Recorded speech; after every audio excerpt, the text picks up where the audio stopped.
அடியார் பெருமக்கள் அனைவருக்கும் என்னுடைய பணிவான வணக்கங்கள்.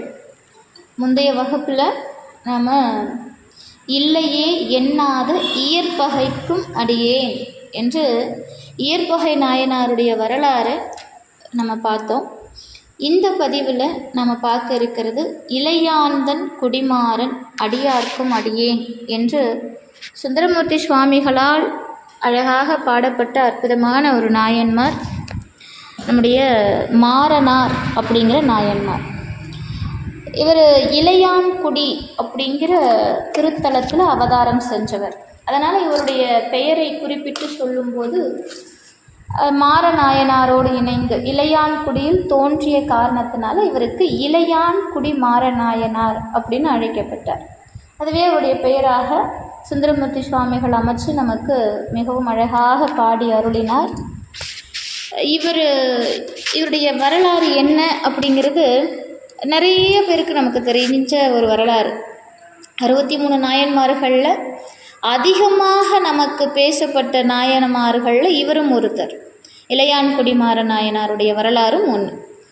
இது நாம் இன்றைக்கி என்ன இவருடைய வரலாறில் கொஞ்சம் கூடுதல் கவனம் எடுக்க போகிறோம் அப்படின்னா, சேக்கிழார் பெருமானுடைய மிக நுணுக்கமான செய்திகளை நாம் கொண்டு வரோம். அதனால் இந்த வகுப்பு ரொம்பவும் முக்கியமான வகுப்பாக உங்களுக்கு அமையும். இளையான்குடி மாறநாயனார் சிவபெருமான் மீது அளவற்ற அன்பு கொண்டவர். என் பணி இறைவர்க்கே என்று கூறி பணி செய்யக்கூடிய பரமன் அடியார் இளையான்குடி மாறநாயனார். இவர் எப்படி சிவபக்தியை காட்டினார் அப்படின்னா, அடியார்கள் மீது சிவபக்தி செலுத்தினார். அடியார்கள் அப்படின்னு சொல்லும் பட்சத்தில் இப்போ ஒவ்வொருத்தருடைய வரலாறுகள்லையும் திருநீறு முக்கியமாக பட்டது. சிலர் திருநீற்றையும் கண்டமணியையும் அணிந்தவர்களை அடியார்களாக கருதினார்கள். இப்படி நிறைய நம்ம பார்க்குறோம். இளையான்குடி மாறநாயனாருடைய பொறுத்த வரைக்கும் உணவு, எல்லாருக்கும் உணவு கொடுக்கறதுல இறை தொண்டு பார்த்தார். அது யார் யாருக்கு கொடுத்தார்னா எல்லாருக்குமே, அடியார்களுக்குன்னு கிடையாது. சிவன் அடியார்கள், சிவவேடம் பூண்டவர்கள் அப்படின்லாம் கிடையாது. யார் அன்னைக்கு இவர்கிட்ட சாப்பிட்டாலும் அவர் சிவபெருமானாவே இவர் பார்க்குறாரு. அப்போ எல்லாருக்குமே உணவு கொடுக்கறது இவருடைய தொண்டாக வச்சவர். இவருடைய தொண்டு இதுதான். சாப்பாடு போடுவார், வரவங்களுக்கு எல்லாருக்கும் சாப்பாடு போடுவார். அப்போ சாப்பாடு போடுறது ஒரு தொண்டா? இப்போ நாம் கூட தான் சாப்பாடு போடுறோம். நாமெல்லாம் இன்றைக்கி பெருமைக்காகவும் பேருக்காகவும் புகழுக்காகவும் நான் இத்தனை பேருக்கு அன்னதானம் போட்டேன் அப்படின்னு ஒரு லிஸ்ட் எடுத்து வைக்கிறோம் இல்லையா? அதுவே ஒரு பெருமையாக இருக்குது இன்றைக்கி. அதுலேயும் குறிப்பாக இன்றைக்கி இருக்கிற அன்னதானத்தை எல்லாம் நம்மளால் அது ஏற்றுக்க முடியாத அன்னதானமாக இருக்குது. அப்படியெல்லாம் நம்ம இன்றைக்கி அன்னதானம் பண்ணிக்கிட்டு இருக்கிறோம். ஆனால் இளையான்குடி மாறநாயனார் எப்படிப்பட்ட தொண்டு செய்தார் அப்படின்னா, அடியார்கள் யாராக இருந்தாலும், அவங்க சிவவேடம் பூண்டவங்களாக இருந்தாலும் அல்லது சிவவேடம் தரிக்காதவர்களாக யாராக இருப்பினும் அவர்களை முதல்ல எப்படி அழைப்பார் அப்படின்னா, இருகரம் கூப்பி பரமனை தொழுவது போல தொழுவாராம்.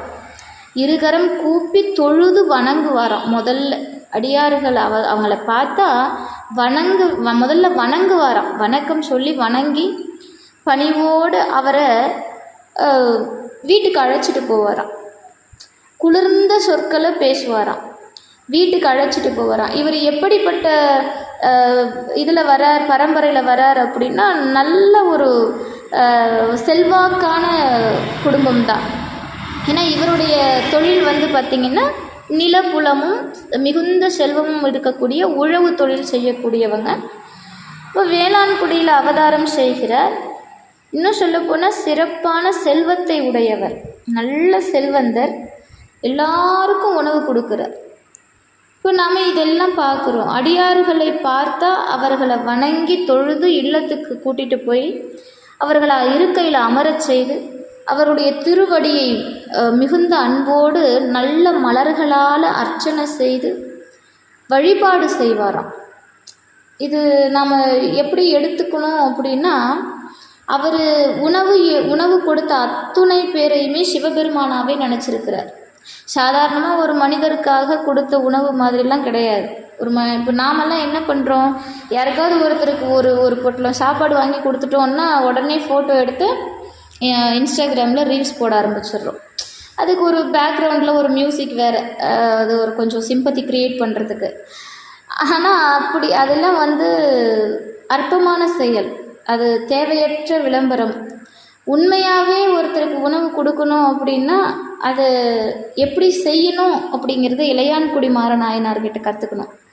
இப்போ இவர் என்ன பண்ணுவார், அழைச்சிட்டு போவார், அவருடைய திருவடிகளை சுத்தம் செய்து நல்ல மலர்களால் அர்ச்சனை செய்து அவரை வணங்கி அவருக்கு சாப்பாடு கொடுப்பாங்களாம். எப்படிப்பட்ட சாப்பாடு அப்படின்னா, உண்பன, தின்பன, நக்குவன, பருகுவன அப்படின்னு 4 வகையாலான சாப்பாடு இருக்குது. நம்ம சாப்பிட்ற சாப்பாட்டில் 4 வகை இருக்குது. ஒன்று உண்பது, சாப்பிட்றது. உண்பது அப்படின்னா, இப்போ சாப்பாடு இருக்குது, அரிசி சோறு இருக்குது, அதை குழச்சி நம்ம சாப்பிட்றோம், இது உண்பது. தின்பன அப்படின்னா, இப்போ ஏதாவது கொஞ்சம் கடினமான பொருட்கள் இருக்குதுன்னு வச்சுக்கோங்க. இப்போ ஒரு உதாரணத்துக்கு ஒரு முறுக்கு இந்த மாதிரி ஏதாவது நம்ம சாப்பிட்றோன்னா அதை கடித்து அப்படி தின்ற மாதிரி வரும், கொஞ்சம் நல்லா கடித்து சாப்பிட்ற மாதிரி, தின்பன. நக்குவன அப்படின்னா இப்படி இலையில அது அந்த அந்த அது போன்ற அந்த நக்கி சாப்பிடக்கூடிய பலகாரங்கள், பதார்த்தங்கள் அங்கே இருக்கும். அது நிறைய இருக்குது. இப்போ பாயாசமாக இருக்குல்ல, பாயாசம்லாம் குடிக்கிறது. இப்போது அவங்க இப்போ ஒரு ஸ்வீட்டு இருக்கட்டும், இல்லை ஏதாவது ஒரு பலகாரம் நக்கி சாப்பிட்ற மாதிரி அது வச்சுருப்பாங்க. அடுத்து பருகுவன என்னென்ன இருக்கோ, பழச்சாறுகள், இன்னும் என்னென்ன இருக்கோ அதெல்லாம் பருகுவன. அப்படி 4 வகையான சாப்பாடும் வைப்பறோம். 4 வகையான உணவுகள் எப்படி இருக்குன்னா 6 சுவை இருக்குமா, 6 சுவையும் இருக்கும். இனிப்பு, கசப்பு, புளிப்பு, கார்ப்பு, துவர்ப்பு, உவர்ப்பு அப்படிங்கிற 6 சுவையையும் வச்சு தான் ஒரு சாப்பாடு கொடுப்பாராம். அது சேக்கிழார் பெருமான் அழகாக சொல்கிறாரு, எப்படி இவரை அழைச்சிட்டு அடியார்களை கவனிக்கிறாரு அப்படிங்கிறத. கொண்டு மனை புகுந்து குலாவு பாதம் விலக்கியே மண்டு காதலிநாதனத்திடை வைத்து அர்ச்சுனை செய்த பின் உண்டி 4 விதத்தில் 6 சுவை திறத்தினுளொப்பில்லா அண்டர் நாயகர் தொண்டர் இச்சையின் அமுது செய்ய வலித்துளார் அப்படின்னு சேக்கிழார் பெருமான் பாடுகிறார். கொண்டு மனை புகுந்து, அந்த வார்த்தை கவனிங்க, கொண்டு மனை புகுந்து அப்படிங்கிறார். அப்படின்னா கூட்டுட்டு அழைச்சிட்டு அப்படிலாம் இல்லையா. சுவாமி இப்போ நாம் இறைவனை எப்படி வீட்டுக்கு கூட்டிகிட்டு வருவோம் அப்படின்னா, இறைவனை அழைச்சிட்டு வந்தோம் அப்படிலாம் சொல்ல மாட்டோம். இறைவனுடைய இப்போ ஒரு தேர் அப்படின்னா தேரை கொண்டு வந்தோம், எடுத்துகிட்டு வந்தோம். அப்போது மிக உயர்ந்த இடத்துல வச்சு பேசுகிறாரு. அவங்க இல்லத்துக்கு சாப்பிட வர அந்த அடியார்கள் எப்படி இருக்கிறாங்கன்னா, சிவபெருமானுக்கு ஒப்பாக இளையான்குடி மாறனாயர் பார்க்குறார். அப்படி கூட்டிகிட்டு அவர்களுக்கு பாத பூஜை செய்து சாப்பிட கொடுக்குறார். அதுவும் உண்டி 4 விதத்தில் 6 சாப்பாடு, 4 வகையான 4 வகை 6 சுவை இருக்கிற மாதிரி அந்த இலை நிறைய பதார்த்தங்கள் வச்சு தான் உணவு பரிமாறுவாராம். இப்போது இந்த இடத்துல நாம் கேட்கலாம், இதெல்லாம் ஒரு இதுவாங்க, அவர் நீங்கள் சொல்கிறீங்க ரொம்ப பெரிய பணக்காரன்னு வேறு சொல்கிறீங்க, பெரிய செல்வம் நிலப்புலம்லாம் நிறைய இருக்குது, அவர் இதெல்லாம் செய்யலாம், சாதாரண விஷயந்தான் இல்லையா. நாம் எப்பவுமே நம்முடைய சிந்தனை எப்படி இருக்கும் அப்படின்னா, ஒருத்தன் தர்ம காரியம் செய்கிறான் அப்படின்னா அவன் தர்ம காரியங்கள் செய்கிறானே அப்படின்னு அவனை நினச்சி பாராட்ட மாட்டோம். அவனுக்கு எப்படி இதெல்லாம் வருது, அவன் எப்படி இந்த தர்மத்தை எல்லாம் செய்கிறான், அவனுக்கு எங்கேருந்து வருது பணம், அவன்கிட்ட ஏராளமான பணம் இருக்குப்பா, அவன் கொடுத்தா என்ன அப்படின்ற ஒரு எண்ணம் தான் நமக்கு இருக்குமே தவிர அந்த மனதை நாம் பாராட்டுவதே கிடையாது. தர்ம காரியம் செய்யக்கூடிய மனதை எக்காரணத்திற்கொண்டும் பாராட்டக்கூடாது அப்படிங்கிற குறிக்கோளோடு வாழ்கின்ற கூட்டம் நம்மெல்லாம். அதனால் இவரை சுற்றியும் அந்த காலத்துலேயும் ஒரு கூட்டம் இருந்திருக்கும் போல இருக்குது. இப்போ செல்வ செழிப்பு அதிகமாக இருக்குது, இவர் என்ன பண்ணலாம், நல்லா செய்யலாமே, ஒன்றும் தப்பு இல்லையே, எல்லாருக்கும் கொடுக்கலாமே. அப்போ இவருக்கு அடியார்கள் சாப்பிட சாப்பிட சாப்பிட மாறனாருக்கு, அதாவது இளையான்குடி மாறநாயனாருடைய செல்வம் நாள்தோறும் பெருகுச்சான். எப்பவுமே தெரிஞ்சுக்கோங்க, அடியார்களுக்கு உணவு இட இட இட செல்வம் பெருகுமே தவிர குறையாது. அது நல்லா தெரிஞ்சுக்கோங்க. எந்த ஒரு சூழ்நிலையிலும் ஒரு சிவனடியார் சாப்பிட்றதுக்கு நாம் உதவி பண்ணிட்டோம் அப்படின்னா, அது நமக்கு தெரிஞ்சோ தெரியாமலோ ஒரே ஒரு சிவனடியார் வயிற்றுக்கு ஒரு வாய் சாப்பாடு போகுது அப்படின்னா அது எவ்வளவு சிறப்பு அப்படிங்கிறது நான் சொல்லி உங்களுக்கு தெரிய தேவையில்லை. ஏன்னா இந்த உலகத்தில் உணவு அப்படிங்கிறது தான் ரொம்ப ரொம்ப ரொம்ப ரொம்ப முக்கியம். சுவாமி சிவபெருமான் எப்பேற்பட்டவர், அவர் எப்பேற்பட்டவர்னா, கல்லினுள் இருக்கிற தேரை முதல் கருப்பையில் இருக்கும் உயிர் வரை உணவளிக்கக்கூடியவன் சிவபெருமான். அவனுக்கு தெரியும் இந்த உலகத்தில் எல்லா உயிர்களுக்கும் உணவு கொடுக்கறது, படி அளக்கக்கூடிய பரமன் அவன். எல்லா உயிர்களுக்கும் உணவு கொடுக்குறான். அந்த செயலை ஒரு சாதாரண மனிதன் செய்ய முடியுமா? முடியும். அது இளையான்குடி மாறநாயனார் செஞ்சு காட்டுறார். இது எப்படி இவ்வளவு பிரம்மாண்டமாக செஞ்சு காட்டுறார், அடியார்களை தொழுது வணங்கி செஞ்சு காட்டுறார். இந்த சாப்பாடுக்கு ஏங்க இவ்வளவு முக்கியத்துவம்? இளையான்குடி நாராயணனுடைய வரலாற்றில் இந்த உணவுக்கு ஏன் இவ்வளவு முக்கியத்துவம்? ஏன் அப்படின்னா, நமக்கு அடிப்படை தேவையில் உணவு தான் முதலிடம். உணவு தான் முதலிடம். சோற்றுக்குள் இருப்பது இறைவன், நமக்குள் இருப்பதும் இறைவன். நம்ம சாப்பிட்ற சாப்பாட்டில் இருக்கிறது இறைவன், நமக்குள்ளே இருக்கிறதும் இறைவன். இந்த உடம்புக்கு அன்னமய கோஷம் அப்படின்னு ஒரு பெயர் உண்டு. உணவால் உருவாகி உணவால் வாழ்ந்து உணவாகவே மாறக்கூடியது இந்த உடல். இதற்கு அன்னமய கோஷம் அப்படின்னு சொல்லுவாங்க. அப்போ நமக்குள்ளே இருக்கிறது இறைவன், நாம் சாப்பிட்ற சாப்பாடும் இறைவன், சோற்றுக்குள்ளே இருப்பதும் இறைவன் தான். அப்போது இந்த அன்னத்தினுடைய இந்த சாப்பாடு நம்ம ஏன் இவ்வளவு சிறப்புன்னு சொல்கிறதுக்காக சொல்கிறேன். கிட்டத்தட்ட 42 வகையான தானங்கள் இந்த உலகத்தில் மிக உயர்ந்த தானமாக கருதப்படுது. 42 வகையான தானங்கள். அந்த 42 வகையான தானங்களில் அன்னதானம் அப்படிங்கிறது தான் ரொம்ப சிறப்பு. அதிலும் நம்முடைய முன்னோர்கள் நம்முடைய வழக்கத்தில் என்ன சொல்கிறாங்க அப்படின்னா, கட்டாயப்படுத்துகிறாங்க. கட்டாயமாக அன்னதானம் அனைவரும் செய்தே ஆக வேண்டும். உனக்கு சாய்ஸ்லாம் கிடையாது. அன்னதானம் நீ உன்னுடைய வாழ்க்கையில் ஒரு முறையாவது ஒருத்தருக்காவது நீ சோறு போடு. அத்தியாவசியம். கட்டாயமாக நீ ஒருத்தருக்காவது நீ அன்னதானம் பண்ணியிருக்கணும். அப்போ அன்னதானத்துடைய முக்கியத்துவம் எவ்வளவு இருந்தால், நம்முடைய முன்னோர்கள் அன்னதானத்தை மிக முக்கிய தானமாக வச்சு கட்டாயப்படுத்தியிருப்பாங்க. அப்போ அத்தியாவசிய தேவைன்னு நமக்கு மூணு பொருள் சொல்கிறாங்க, 3 விஷயம் சொல்கிறாங்க முன்னோர்கள். உணவு, உடை, இருப்பிடம். இதில் முதல் இடமே உணவுக்கு தாங்க. அதுக்கப்புறம் தான் உடை, இருப்பிடம்லாம். அப்போது பூரண தானம் அப்படிங்கிறது என்ன அப்படின்னா உணவு. பூரணமான தானம். ஏன் அப்படின்னா, இந்த வயிறு நிறைஞ்சவன் வாழ்த்துற வாழ்த்துக்கள் இருக்கு பாருங்க, 7 ஜென்மங்களுக்கு நமக்கு தொடர்ந்து வரும். 14 ஜென்மம் தொடர்ந்து வருமா? 7 ஜென்மம் எடுத்தாலும் இந்த வயிறு நிறைஞ்சு நீ நல்லா இரு சாமி அப்படின்னு சொல்லி வாழ்த்துற அந்த வாழ்த்து இருக்கு பாருங்க, அவ்வளவு புண்ணியத்தை கொடுக்குமா. இது பேச்சுக்காக சொல்லலை. இது ஏதோ இளையான்குடி மாறநாயனாருடைய சிறப்பை சொல்கிறதுக்காக நான் சொல்லலை. சொல்கிறாரு திருக்குறளில், திருவள்ளுவர் சொல்கிறார், அற்றான் அழிபசி தீர்த்தல் அக்தொருவன் பெற்றான் பொருள்வை புழிங்கிறார். ஒருவருடைய பசியை தீர்க்கிறது அப்படிங்கிறது அவ்வளோ பெரிய தானங்க. அதுக்கு நிகரான தானம் ஒன்று கிடையாது.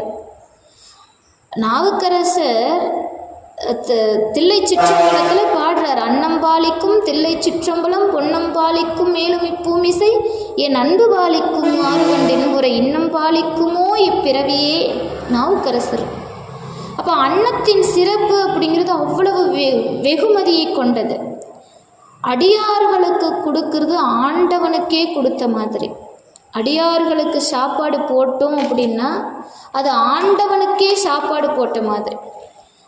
அதனால தான் அடியார்கள் உணவு உண்பது என்பது அவ்வளவு சிறப்பாக நம்முடைய சமயத்தில் சொல்லப்பட்டிருக்குது. நம்முடைய சைவ சமயம் ஏதோ பக்தியை மட்டும் போதிக்கிற சமயமாக இருந்திருந்தால் இது ஒரு முழுமையான சமயமாக இருக்க முடியாது.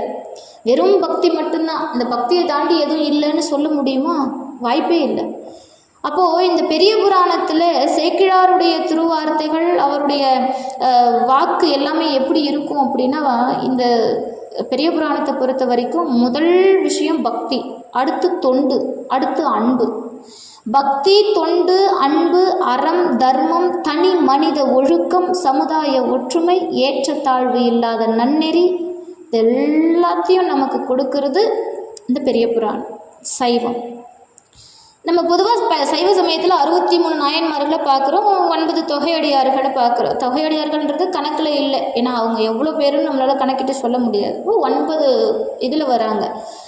63 நாயன்மார்கள். இந்த நாயன்மார்கள் ஒவ்வொருத்தரும் இறைவனை எப்படி அடைஞ்சாங்கங்கிறது தனித்தனியான வரலாறு. ஒவ்வொருத்தரும் ஒவ்வொரு வழியில் இறைவனை அடைஞ்சிருக்கிறாங்க.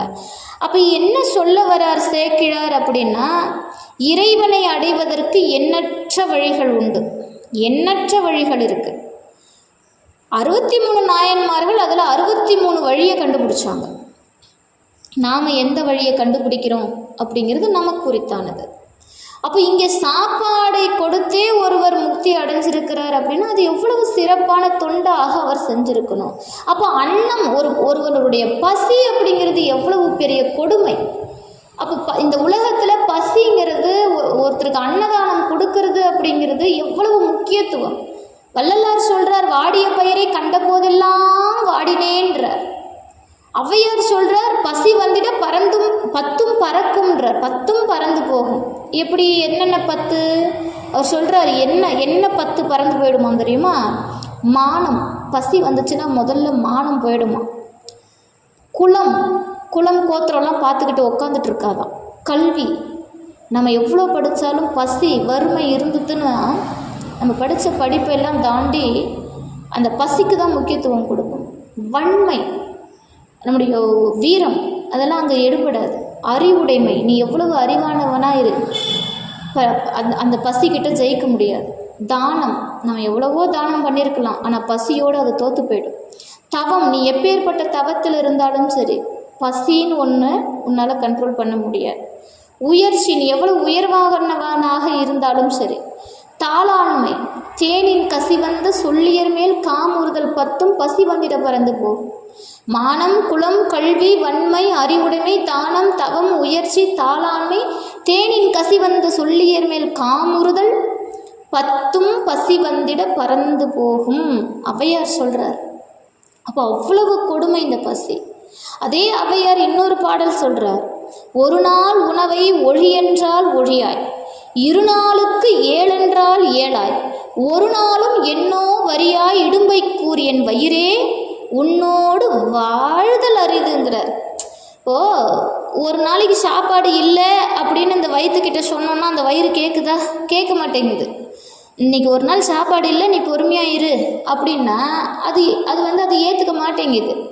சரிப்பா, நாளைக்கு சாப்பாடு கிடைக்காது, இன்றைக்கி கிடச்சிருக்கு, 2 நாளைக்கு சேர்த்து இன்றைக்கே சாப்பிட்ரு அப்படின்னு சொன்னாலும் அந்த வயிறு ஏற்றுக்க மாட்டேங்குது.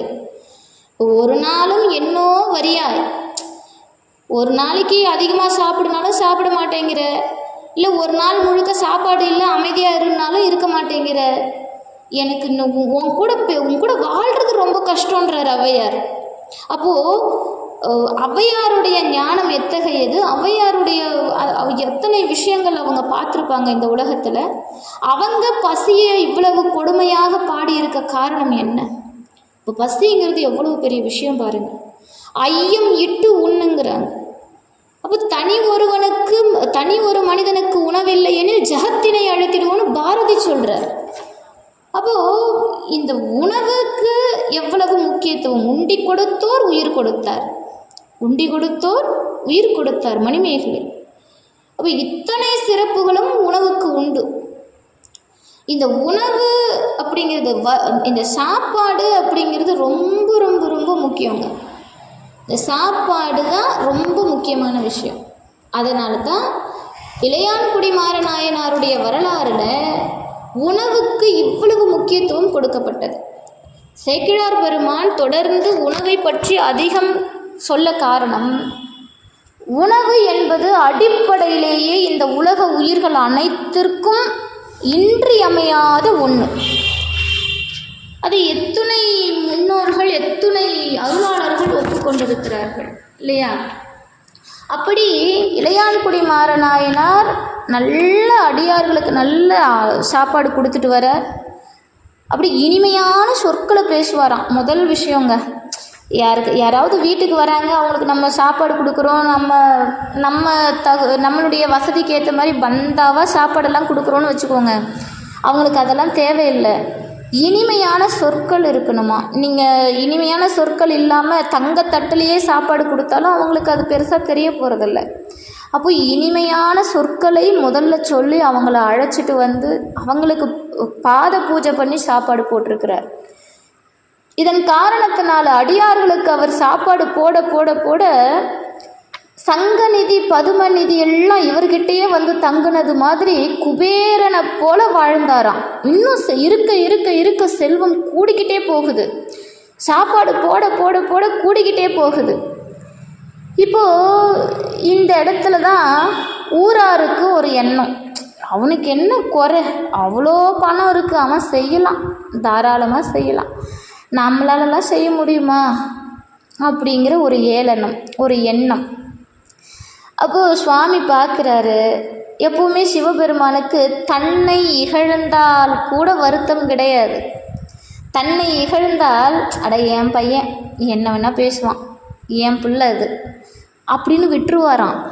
ஆனால் தம்முடைய அடியார்களை யாரேனும் நிந்தித்தால், தம்முடைய அடியார்களுடைய தொண்டை யாரேனும் நிந்தித்தால் அவரால் தாங்கிக்க முடியாது, சிவபெருமானால் தாங்கிக்க முடியாது. அப்போது இப்போ இதெல்லாம் பேசுகிறாங்க உலகத்தார், ஆனால் இவர் இப்படிப்பட்டவர் கிடையாது. யார்? இளையான்குடி மாறநாயனார் செல்வம் இருக்கிறதுக்காக தொண்டு செய்கிற ஆள் கிடையாது அப்படிங்கிறத இந்த உலகத்துக்கு காட்டணுமா சுவாமிக்கு. அப்படி ஒரு ஆசை வந்துருச்சு. ஏன்னா கண்ணுதற் கடவுள் இல்லையா, கருணையே வடிவானவன். அதனால் அவர் என்ன பண்ணாராமா, இவருடைய தொண்டை உலகத்துக்கு கொண்டு வரணும். அப்போ என்ன பண்ணலாம்? ஊராரெலாம் என்ன பேசுகிறாங்க, இவர்கிட்ட நிறைய செல்வம் இருக்குது அதனால் செய்கிறாரு அப்படி தானே பேசுகிறாங்க. அப்போது இந்த செல்வத்தை மெல்ல மெல்ல மெல்ல மெல்ல குறைக்கிறாரு. யார்கிட்ட இருந்து? இளையான்குடி நாயனார்கிட்ட இருந்து செல்வத்தை மெதுவாக குறைக்கிறார். ஒரே அடியாக இல்லை, கொஞ்சம் கொஞ்சமாக குறைக்கிறது. செல்வம் மேவிய நாளில் இச்செயல் செய்வது அன்றியும் மெய்யினால் அல்லல் நல்குறவு ஆன போதினும் வள்ளர் என்று அறிவிக்கவே மள்ளல் நீடிய செல்வம் மெல்ல மறைந்து நாள்தோறும் மாறி வந்து ஒள்ளையில் வறுமை பதம் புக உண்ணினார் தில்லை மன்னினார். பெரியபுராணம் சேக்கிழாருடைய திருவாக்கு.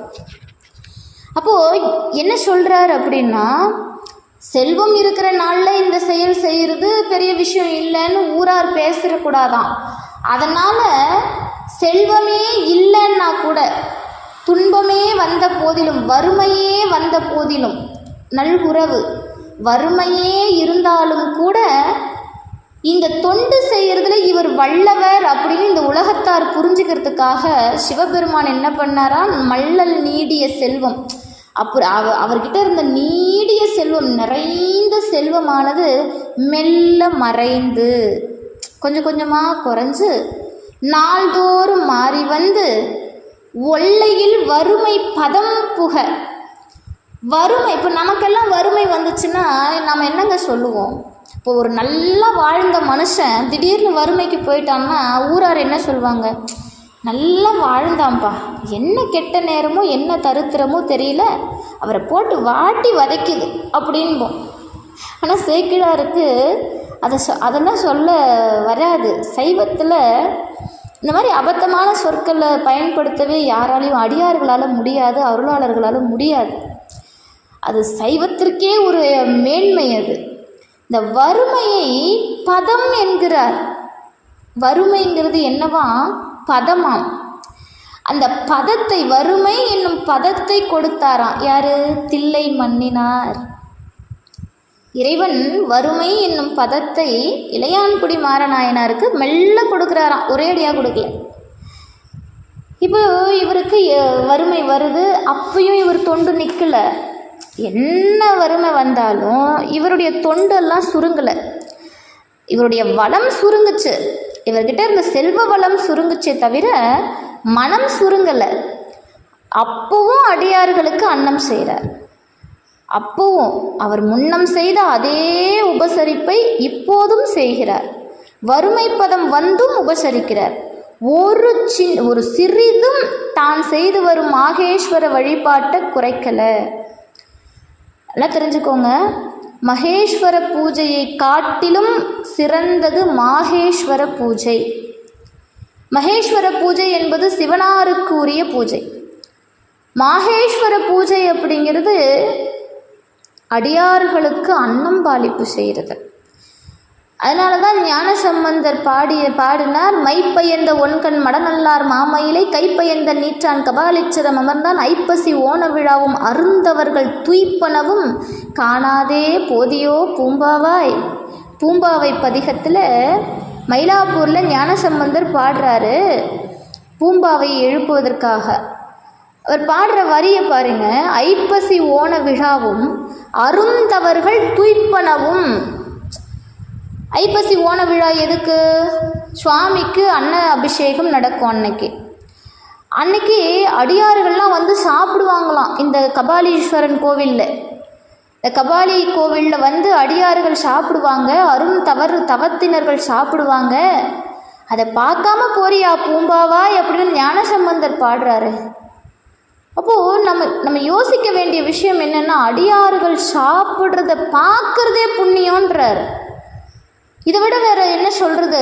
அன்னம் பாலிப்பில் அடியார்களுக்கு அன்னம் பாலிப்பு அப்படின்னா நீ செய்ய தேவையில்லையா, அடியார்களுக்கு சாப்பாடு போடணுன்றது இல்லையா. அருந்தவத்தவர்கள் துய்ப்பனவும் காணாதே போதியோ பூம்பாவை. அவங்க சாப்பிட்றத பார்க்காம போறியே. அப்போது இளையான்குடி மாறநாயனாருடைய வாழ்க்கையில் மாகேஸ்வர பூஜை அப்படிங்கிறது உயிருக்கு நிகரான பூஜை. அதை ஒரு காலத்திலும் அவர் குறைக்கலை. செல்வம் குறைஞ்சது, ஆனால் அவருடைய ஊக்கம் குறையலை, அவர் மனசில் இருக்கிற வலிமை குறையலை, தொண்டு குறையலை. அப்புறம் என்னென்னவோ கடன் வாங்குறாரு, அக்கம் பக்கத்தில் கடன் வாங்குறாரு, நிலத்தை விற்கிறாரு, வீட்டை விற்கிறாரு, எல்லாத்தையும் விற்று கூட அந்த தொண்டு அவர் செஞ்சுக்கிட்டு தான் இருக்கிறார். அவருடைய அறத்திற்கு அணு அளவு கூட மாறுபாடு இல்லை. ஒரு சின்ன, அதாவது நல்ல செழிப்பாக இருந்தால் எப்படி சாப்பாடு போட்டாரோ அதே போல தான் இந்த ஏழ்மையிலும் போடுறார். ஒரு சின்ன குறை கூட சொல்ல முடியல. அப்படி தான் அவர் அந்த தொண்டு செஞ்சுக்கிட்டே வர்றார். அவருடைய வாழ்க்கை துணையாக அமைந்த அம்மையார், அவங்கள சேக்கிழார் அவர்கள் என்ன அழகாக குறிப்பிட்டு பேசுகிறார் தெரியுங்களா? அந்த அம்மையாரும் இவருடைய தொண்டுக்கு ஒரு அறமாக அமைந்தார், வரம் போல அமைந்தார். அவ்வளவு ஒரு தன்னுடைய கணவனார் செய்து வந்த தொண்டிற்கு அவ்வளவு உதவிகரமாக அளவற்ற அன்போடு தம்முடைய கணவனாரோடு சேர்ந்து அடியார்களுக்கு அந்த திருவமுது படைத்து தொண்டு செய்து வருகிறார்கள். இப்போ வறுமையெல்லாம் வந்துருச்சு, சாப்பிட கூட அவங்களுக்கே வழி இல்லை.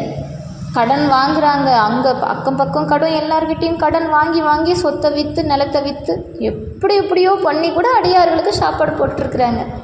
இப்போ இதுபோல் ஒரு சூழலில் தான் சுவாமி வரார். இப்படி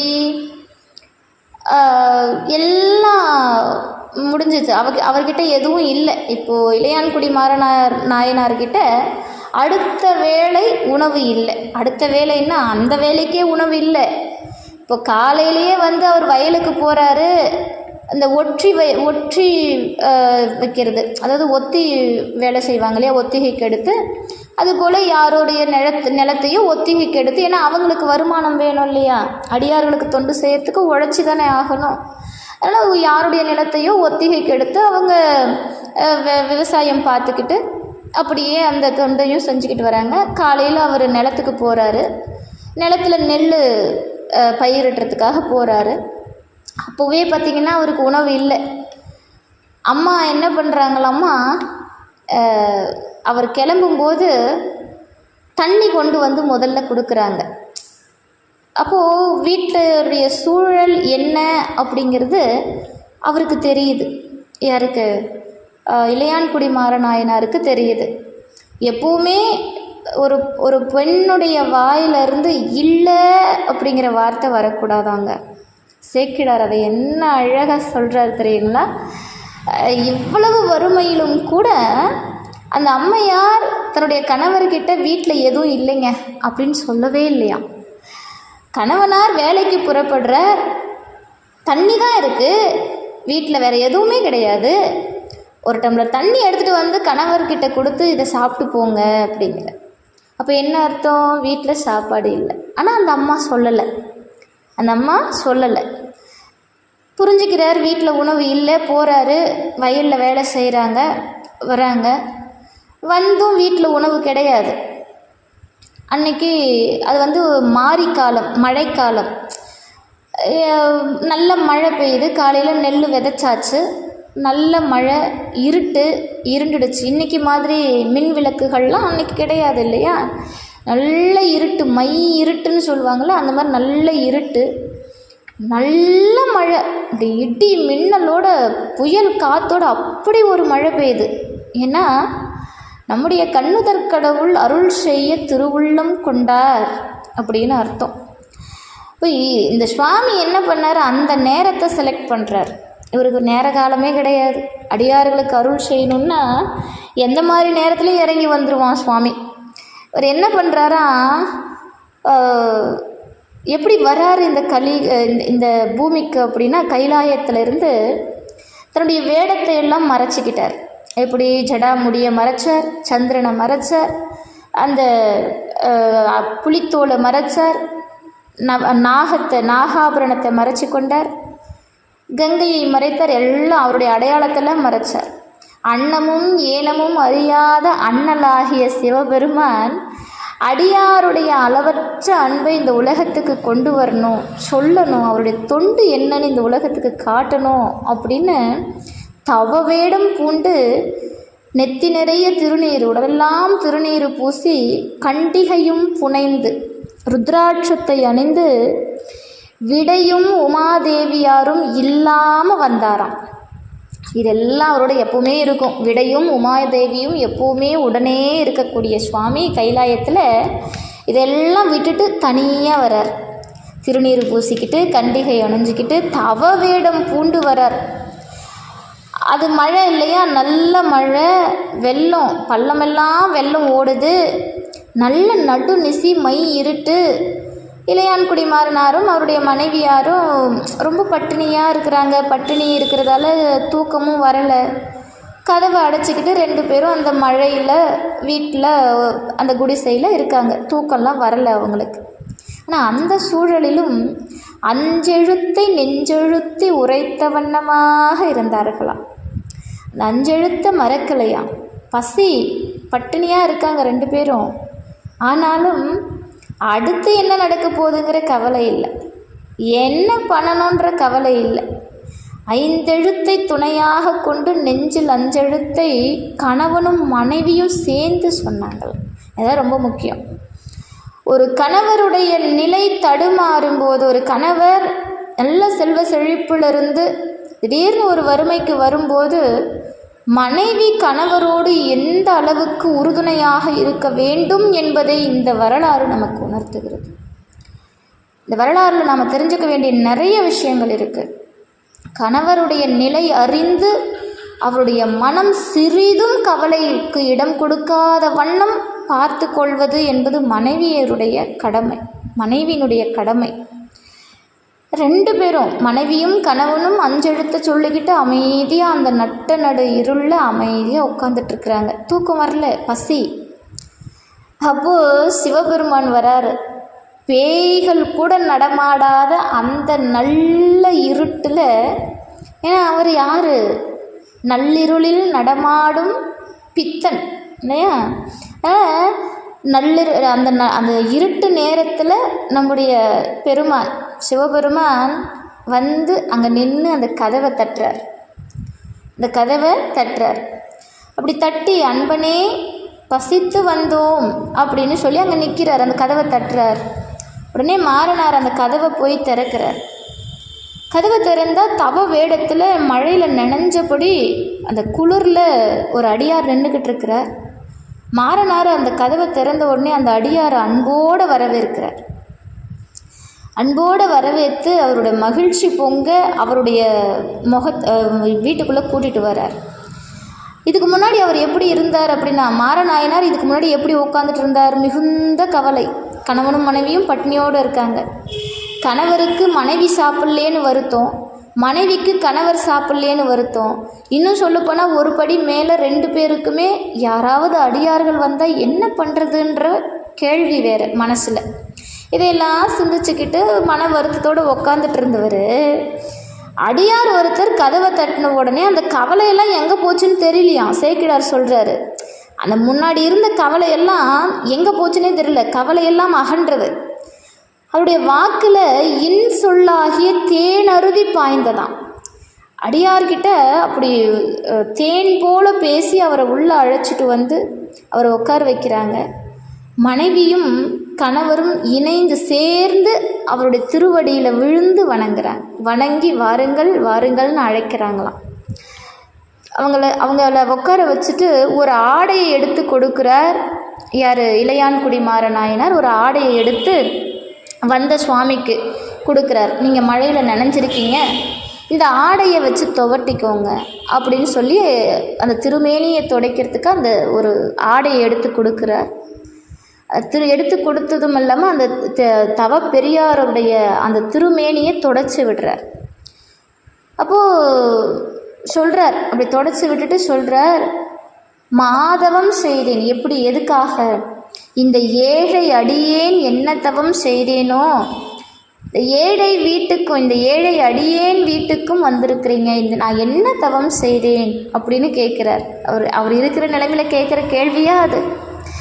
அப்போ என் முந்தையோர் செய்த முடிவில்லாத தவ பயனே இந்த நடுநிசையில் தங்களை தொழுது உய்யும் பேரு இந்த சிறியனுக்கு கூட்டி வைத்தது. நடுநிசையில் கூட அடியார வணங்குற பாக்கியத்தை என் முன்னோர்கள் எனக்கு பாக்கியமாக தவ பலனாக கொடுத்துட்டு போயிருக்காங்க அப்படிங்கிறாரா. இப்போ வீட்டில் சாப்பாட்டுக்கெல்லாம் ஒன்றும் கிடையாது, ஒன்றுமே கிடையாது. என்ன செய்வார் ஒன்றும் தெரில. இப்போ அவருடைய முகத்தை பார்த்தா பசியோடு இருக்கிற மாதிரி இருக்குது. வந்த அடியார் முகத்தை பார்த்தா இவர் கொஞ்சம் கூட யோசிக்கலை. சாமி, ரொம்ப பசியோட களைப்போடு இருக்கீங்க, நீங்கள் அமுது செய்யணும், இதோ கொஞ்ச நேரத்தில் திருவமுது தயார்படுத்திடுவாங்க அப்படின்னு சொல்லிட்டு மனைவியை நோக்கி வர்றார். வீட்டில் ஒரு பொருளும் கிடையாது, சாப்பிட்றதுக்கு வழி இல்லை. ஆனால் நீங்கள் சாப்பிட்ணுன்னு அடியார்கிட்ட சொல்லிவிட்டு மனைவி கிட்ட வர்றாரு. இப்போ நம்மளாக இருந்தால் அந்த இடத்துல என்னெல்லாம் பேசியிருப்போன்னு யோசிச்சு பாருங்க. இப்போ இந்த காலத்துலலாம் ஒரு அன்னம் பாலிப்பை விடுங்க, விருந்தோம்பல்ங்கிறதே கிடையாமல், விருந்தோம்பல்னால் என்னன்னு கேள்வி கேட்குற காலத்துக்கு நாம் வந்துட்டோம் இன்றைக்கி, இல்லையா? விருந்தோம்பல்னால் என்னன்னு கேள்வி கேட்குறோம் நாம் இன்றைக்கி, அந்தளவுக்கு ஆயிடுச்சு. வள்ளுவர் சொல்கிறார், இருந்தோம்பி இல்வாழ்வதெல்லாம் விருந்தோம்பி வேளாண்மை செய்தற் பொருட்டுங்கிறார். எதுக்காக நாம் இல்லற வாழ்க்கை வாழ்கிறோம் தெரியுமா? விருந்தோம்பல் செய்யறதுக்காக. விருந்தோம்பல் செய்யணுமா? அப்படி அந்த ஒரு இல்லற வாழ்க்கையில் இருக்கக்கூடிய தவ நெறியை நாம் இன்றைக்கி கடைப்பிடிக்கிறதே இல்லை. ஆனால் இவர் சொல்லிட்டார், சாதாரணமாக சொல்லிட்டார், அடியார் அமுது செய்யணும் அப்படின்னு சொல்லிட்டு மனைவியை நோக்கி வராரு. வந்து கேட்குறாரு, அம்மா, நமக்கு சாப்பாடு இல்லைன்னு தெரியும், ஆனாலும் வந்திருக்கக்கூடிய இந்த அடியாருடைய பசியை நம்ம போக்கணும், என்ன செய்யறதுன்னு எனக்கு தெரியல அப்படிங்கிற. என்ன செய்யறதுன்னு எனக்கு தெரியல. இந்த இடத்துல தான் அந்த அம்மாவுடைய வார்த்தைகளை கவனிக்கணும். அப்போது அந்த அம்மா வந்து கேட்டிருக்க என்ன சொல்கிறாங்கங்கிறது ரொம்ப முக்கியம். அந்த அம்மா திருப்பி சொல்கிறாங்க, சாமி, எனக்கும் எதுவும் தெரியல, எனக்கும் எதுவும் தெரியல. ஏன் அந்த அம்மா அப்படி சொல்லணும் அப்படின்னா, உடனே தான் சொல்ல வந்த கருத்தை உடனே சொல்லியிருக்கலாம். செய்தியே என்னன்னா, அம்மா வந்து நிலத்தில் இருக்கிற அந்த நெல்மணியை எடுத்துகிட்டு வரணுங்கிறது தான் செய்தி. ஆனால் இதை சேக்கிழார் எப்படி சொல்கிறாருன்னா, அந்த அம்மா எடுத்த உடனே போய் எடுத்துகிட்டு வாங்கன்னு சொல்லலையாம். அந்த அம்மா சொல்லுது எனக்கும் தெரியல. ஏன்? கணவர் ரொம்ப நிலை தடுமாறி இருக்கிறாரு. இந்த நேரத்தில் மனைவியினுடைய அறிவு வெளிப்படக்கூடாதான்.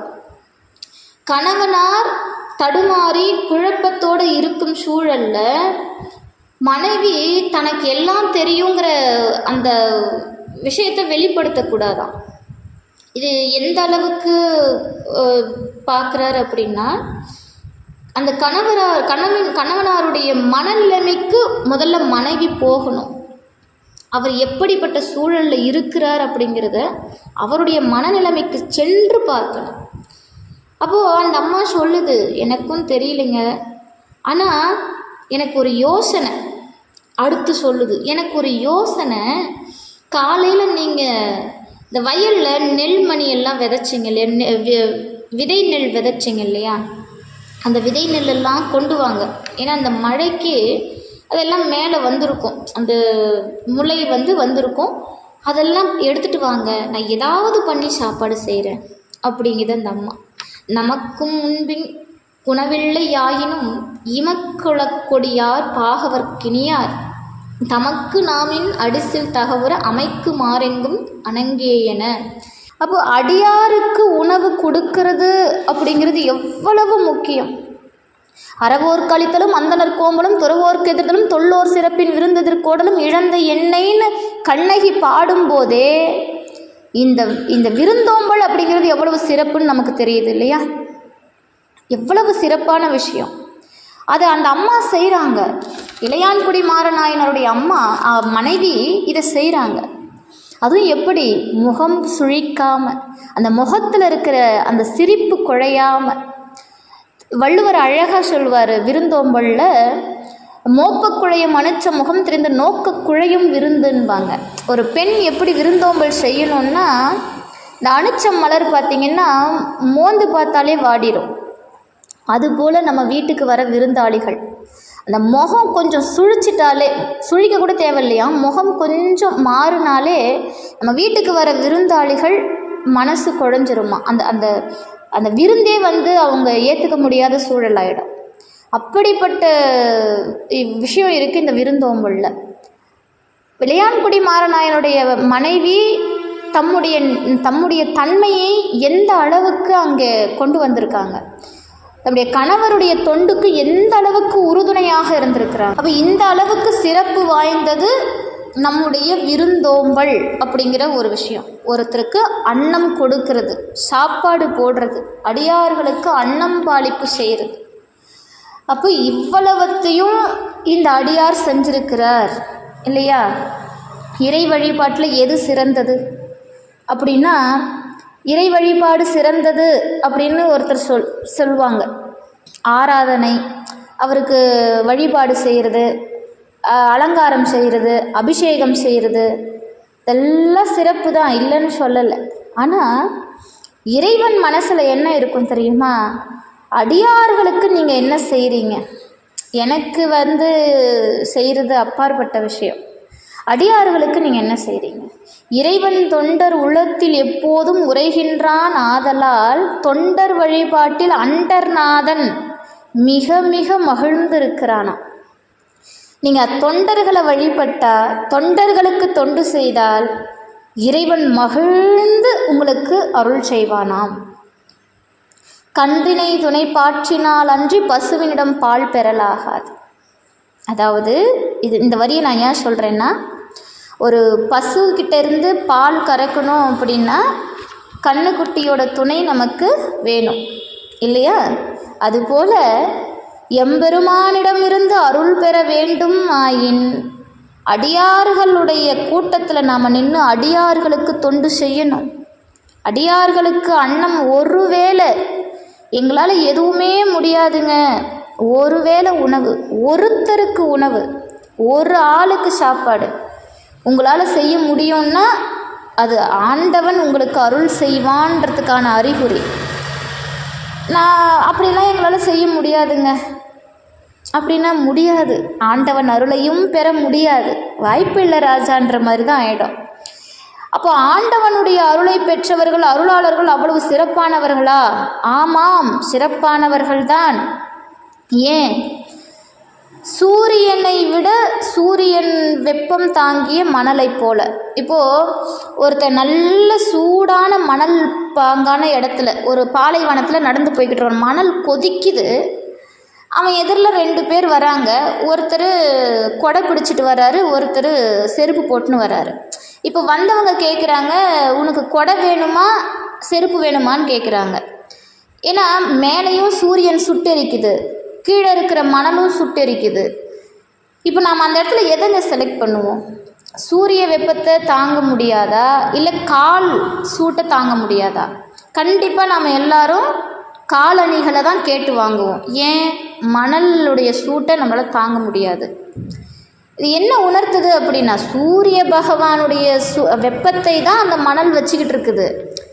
ஆனால் மணலினுடைய வெப்பத்தை தாங்க முடியல, சூரியனுடைய வெப்பத்தை தாங்க முடியுது நம்மளால். இது புரியுதுங்களா? அடியார்கள் அந்த மணலை போன்றவர்கள், சூரியன் இறைவன். அடியார்களுடைய பவர் என்ன அப்படின்னா, ஆண்டவனுடைய அருளை முழுமையாக பெற்றவர்கள். அவங்களுக்கு நாம் செய்கிற தொண்டு இறைவனுக்கே நேரடியாக போகும். அடியார்களுடைய மனதை ஒரு காலம் கூட துன்புறுத்திடக்கூடாது, தெரியாமல் கூட துன்புறுத்தக்கூடாது. ஈசன் அடியார் இதயம் கலங்கிட தேசமும் நாடும் சிறப்பும் அழியுமேன்னு திருமந்திரம் சொல்லுது. மகேஸ்வர பூஜையை விட மாகேஸ்வர பூஜை சிறப்பு. மாகேஸ்வர பூஜைங்கிறது அடியார்களுக்கு செய்யக்கூடிய அன்னம்பாளிப்பு. அப்போ இத்தகைய மாகேஸ்வர பூஜையை நாம் செய்யணும். நம்மால் செய்ய முடியலையா? யாராவது செய்கிறாங்களா? அவங்களுக்கு உதவி செய்யணும். யாராவது ஒரு 100 பேருக்கு அடியார்களுக்கு சாப்பாடு போடுறாங்களா? அம்மா, என்னால் ஒருத்தருக்கு சாப்பாடு போட முடியும், இந்த என்னுடைய பங்களிப்பு செய்யணும். அது நம்முடைய வம்சத்தை காக்கும். நாம் 1008 கஷ்டத்தில் இருக்கலாம், நம்முடைய வினை பயன் நமக்கு 1000 கஷ்டம் வரலாம். ஆனால் நம்முடைய அடுத்த சன்னதி இருக்குது பாருங்க, அந்த கஷ்டத்தை அனுபவிக்காது, அந்த துன்பத்தை அனுபவிக்காது. நம்முடைய வினை பயன் 1000 இருக்கலாம், கோடி இருக்கலாம், ஆனால் அந்த வினை பயனை, அந்த துன்பத்தை நம்ம சன்னதி அனுபவிக்காது. ஏன்? அடியார்களுக்கு நாம் செய்கின்ற தொண்டு, இறை தொண்டு, திருப்பணிகள், இறைவனுடைய திருவடிக்கு நாம் செய்யக்கூடிய வழிபாடுகள். அப்போது இறைவனுக்கு செய்கிறத விட இறைவன் அடியார்களுக்கு செய்கிறது சிறப்புங்கிறார். ஆறிடு வேள்வி அருமறை நூலவர் கூறிடும் அந்தனர் கோடி பேர் உண்பதில் நீரிடும் தொண்டர் நினைவின் பயனிலே பேரெனில் ஓர் பிடி பேரதுவாமே. திருமந்திரம். இந்த உலகத்தில் மனிதராக பிறந்து என்ன பயன்? இந்த மனுஷனாக பிறக்கிறதுல என்னங்க பயன் இருக்குது? திருஞான சம்பந்தர் தான் அதுக்கு பதில் சொல்கிறார். இந்த மனுஷனாக பிறக்கிறதுக்கு ஒரு பலன் இருக்குது, பயன் இருக்குது. என்னென்னா, அடியாருக்கு அமுது செய்வித்தல். மண்ணினீர் பிறந்தார் பெரும்பயன் மதிசூடும் அண்ணலார் அடியார் தமை அமுது செய்வித்தல். திருஞான சம்பந்தர் சுவாமிகளுடைய அருள் வாக்கு. அப்போ இந்த மண்ணில் பிறக்கிறதுக்கான பயன் என்னென்னா, மதிசூடும் அண்ணலார், சிவபெருமானுடைய அடியார் தமக்கு, சிவபெருமானுடைய அடியார்களுக்கு அமுது செய்யுங்க, சாப்பாடு போடுங்க. அதுதான் சிறப்புங்கிறார். நான் சொல்லலை, ஞானசம்பந்தர் சொல்கிறார். இப்போ இளையான்குடி மாற நாயனார் இந்த உணவு தர்ற வழிபாட்டில் தலை சிறந்த நாயன்மார், தலை சிறந்தவர். அவருக்கு இணையாக செய்ய முடியாதான். இவர் செல்வத்தில் மிகுந்திருந்தவர் இல்லையா? நான் முன்னமே சொன்னேன், செல்வத்தில் மிகுந்தவர். நிலப்புலங்கள் நிறைந்து இருந்துச்சு. பெரும் செல்வத்திற்கு அதிபதி, குபேரனை போல இருந்தாராம். அப்படிப்பட்ட இவருக்கு எல்லாரும் ஒரே மாதிரி தான். அது எந்த குலத்தில் இருந்தாலும் சரி, யாராக இருந்தாலும் சரி, வேற்றுமையெல்லாம் இவர்கிட்ட கிடையாது. யாராக இருந்தாலும், எக்குலத்தினராக இருந்தாலும், எவரே ஆயினும் வேற்றுமை புரியாது. அவர்களை கூட்டிகிட்டு வந்து முகம் மலர்ந்து நல்ல இன்சொற்களை சொல்லி திருவடிக்கு பூஜை பண்ணி அவங்களுக்கு 4 வகை உணவு, அறுசுவை உணவோடு கொடுத்து அவர்களுக்கு தொண்டு செஞ்சிருக்கிறார். அப்போது அடியார்களுடைய ஆசிர்வாதம் அவரை மென்மேலும் செல்வம் பெருக செய்தது. அவருக்கு நல்ல செல்வம் பெருகிட்டே போச்சு. சரி, இப்போ செல்வம் மலிந்திருந்தா கூட, செல்வமே இல்லைன்னா கூட இவர் இதை செய்வாரா அப்படின்னு உலகத்தாருக்கு ஒரு பேச்சு வரும்போது இறைவன் சொல்கிறார், இவரால் செய்ய முடியும், அந்த தன்மையை நான் வெளிக்காட்டுறேன் அப்படின்னு சுவாமி ஒரு சோதனைக்கு உட்படுத்தி அந்த வறுமை என்னும் பதத்தை கொடுத்து, அவர் துன்புறும் போதும் கூட அடியாருக்கு அன்னம் அளிப்பதில் சலியாதவர் அப்படிங்கிற தன்மையை இந்த உலகறிய செய்வதற்காக இவ்வளவு விஷயத்தை வெளிக்கொண்டு வரார் சுவாமி. இப்போ சேக்கிழார் அதனை வறுமைன்னு சொல்லாமல் வறுமை பதம்னு சொன்னார் பாருங்க. வறுமை பதம். வெண்திரு நீரு புனைந்த மாதவர்க்கு விருந்து செய்துரு பெருமிடியே எனக்கு வேண்டும் என்று வேண்டுவோர் சிவப்பிரகாசர். சிவப்பிரகாசரை பற்றி தெரியும். நிலங்களை ஒற்றி வைத்தும் விற்றும் ஆபரணம் பாத்திரம் முதலெல்லாம் விற்றும் கூட அடியார்களை உபசரிக்கிறார். அப்போ அந்த நாயனாருடைய தவத்தை, அந்த அந்த திறத்தை என்னன்னு சொல்கிறது? தண்டரு சிந்தை தபோதனர் தாமகிழ்ந்து உண்டது 3 புவனம் உண்டது அப்படிங்கிறார். இப்போ இந்த பெருந்தகையினுடைய இந்த திருத்தொண்டை நம்மளால் அவ்வளவு எளிமையாக சொல்லிட முடியாது. அவ்வளவு எளிமையாக இது நம்ம சாப்பாடு போகிறதெல்லாம் ஒரு விஷயமானு யோசிக்கலாம்.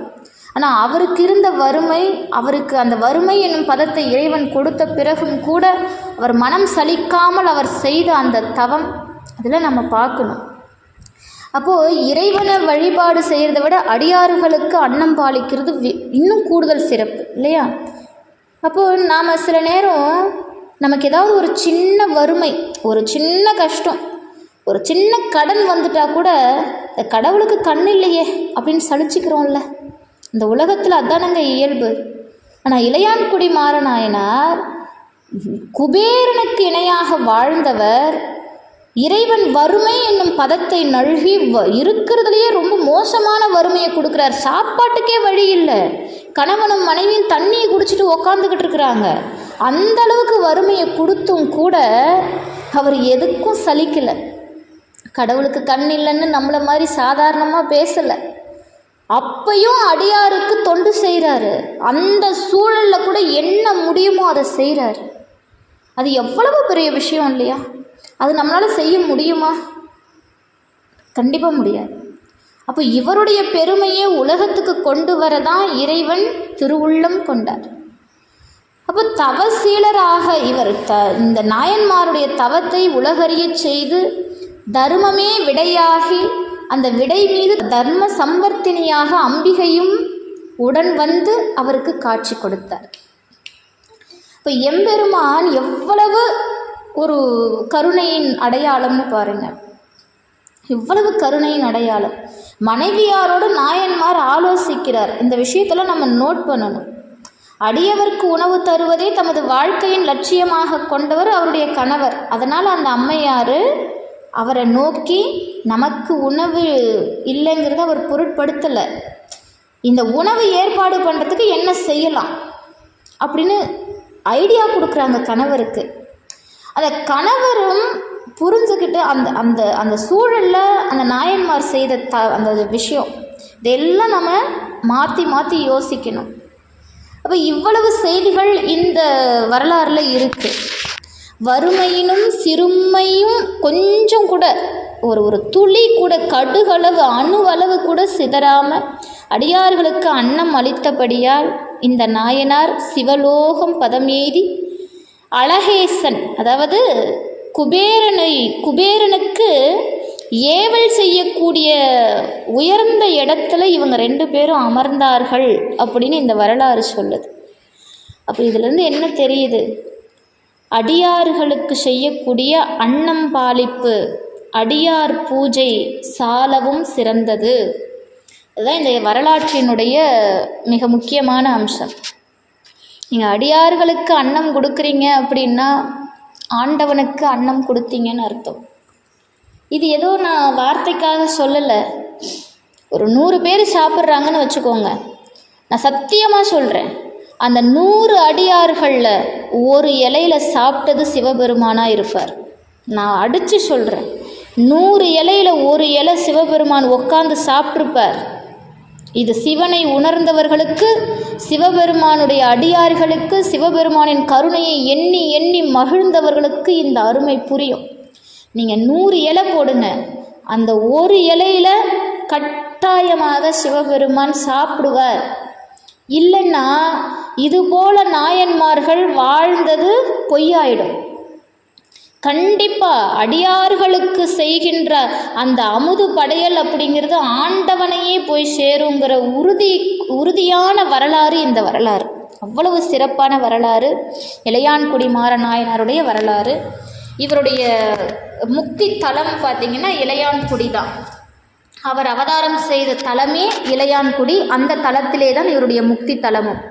இவருடைய குரு பூஜை பார்த்திங்கன்னா ஆவணி மகம் நட்சத்திரம். இளையாந்தன் குடிமாறன் அடியார்க்கும் அடியேன் அப்படின்னு திருத்தொண்ட தொகையில் சுந்தரமூர்த்தி நாயனாரால் பாடப்பட்ட அற்புதமான நாயன்மார். இவருடைய வரலாறு மிக அழகான வரலாறு. ஒரு முறைக்கு இருமுறை மீண்டும் மீண்டும் இந்த வரலாறை கேட்டு இன்புறுக.